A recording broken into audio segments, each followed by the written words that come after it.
The Easy Life sliding console is a great place to store your things with a capacity of up to 13 litres. Slide it forwards and it creates a cockpit-like environment for the driver. Over here, a practical space with 2 USB ports and one for a jack cable. Slide it backwards, the Easy Life sliding console reveals a compartment big enough to pack, let's say, a bag. For the back seats, it provides additional storage, 2 USB ports and a 12-volt plug. And that's really cool. For longer trips, the Easy Life folding table, with its elastic cords, allowed you to hold in place connected devices. And that's the Easy Life drawer, with a surprise hiding inside. And if this wasn't enough, with Renault R-Link 2, you have access to one-touch powered folding seats, which fold within seconds with just a click and create a perfectly flat floor. You can also do that with the buttons located in the boot. And that's brilliant. Renault R-Link 2 is a true control centre. Its 8.7-inch screen is the biggest of its category. Just like a tablet or a smartphone, R-Link 2 gives you easy access to an array of functions, such as select and play your favourite music. Yes, but not too loud. Check your emails. Twitter. And of course, make a phone call. R-Link 2 also allows you to navigate in 3D. You can get eco-friendly driving advice, and with the multi-sense option, you can customize driving style and interior ambience. There's still a lot more to discover with Renault R-Link 2. Brilliant. High five.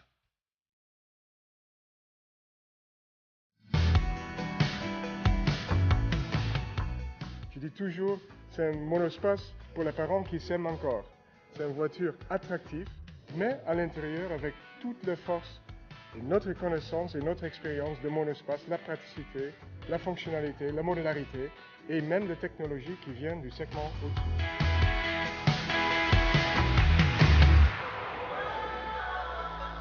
Il fallait absolument que cet intérieur exprime la largeur.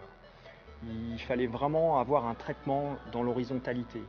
La planche doit exprimer la légèreté et vraiment la largeur. Il faut la stretcher un maximum de façon à ce qu'on ait cette notion de confort. Un petit peu comme l'espace. On a gardé notamment la connexion planche-panneau de porte qui est en continuité.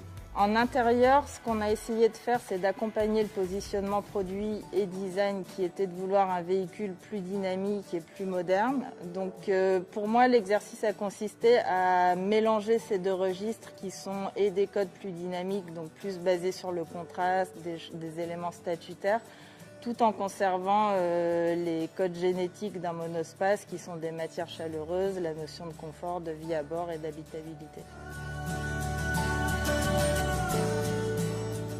Le nouveau Scénic, c'est un petit peu comme un ovni, parce que c'est un objet qui, pour moi, est vraiment en rupture stylistique avec les anciennes générations de Scénic. La rupture dans l'intérieur, elle vient du fait qu'on a revalorisé le rôle du conducteur. Donc il y a une casquette dont les lignes stylistiques convergent vers le conducteur et elles se prolongent vers le passager. Il y a deux éléments qui cohabitent à ce moment-là, la sportivité et le partage. Cet intérieur, il a quelque chose de très intéressant, c'est qu'on a la possibilité de le configurer. Quand la planche coulissante est connectée à la planche de bord, on est dans une configuration plus cockpit. Donc là, il y a la notion de plaisir, de conduite. C'est plus orienté sur le conducteur. Cette console coulissante, quand elle est déconnectée, elle offre du rangement. Il y a de la connectique, il y a 2 prises USB, une prise 12 volts. Elle peut faire office de table. Là, on est dans une configuration plus familiale. Scénic se place vraiment bien dans la stratégie design, dans la Marguerite, avec naturellement le pétale famille, mais aussi un côté love. Et on sent ça. C'est une voiture attractive aussi pour faire impression. La voiture est le cœur pour la marque Renault, parce qu'on est centré sur l'humain, alors la famille joue un rôle très important. Concernant le deuxième rang, donc les sièges arrière, pour les enfants notamment, on a les tablettes aviation, on a la console centrale qui, une fois reculée, permet d'avoir du rangement, de la connectique. Aujourd'hui, je suis très fier parce que cet intérieur, il est vraiment le reflet de mes premiers sketchs. Et émotionnellement, c'est quelque chose de très très fort. Il y avait une confiance dans le résultat final depuis assez tôt sur le projet. Je pense qu'on a réussi. Je pense qu'on a réussi à donner une image plus valorisante. Enfin, je pense qu'aujourd'hui, on peut avoir envie d'acheter un Scénic pour d'autres raisons que des raisons pratiques.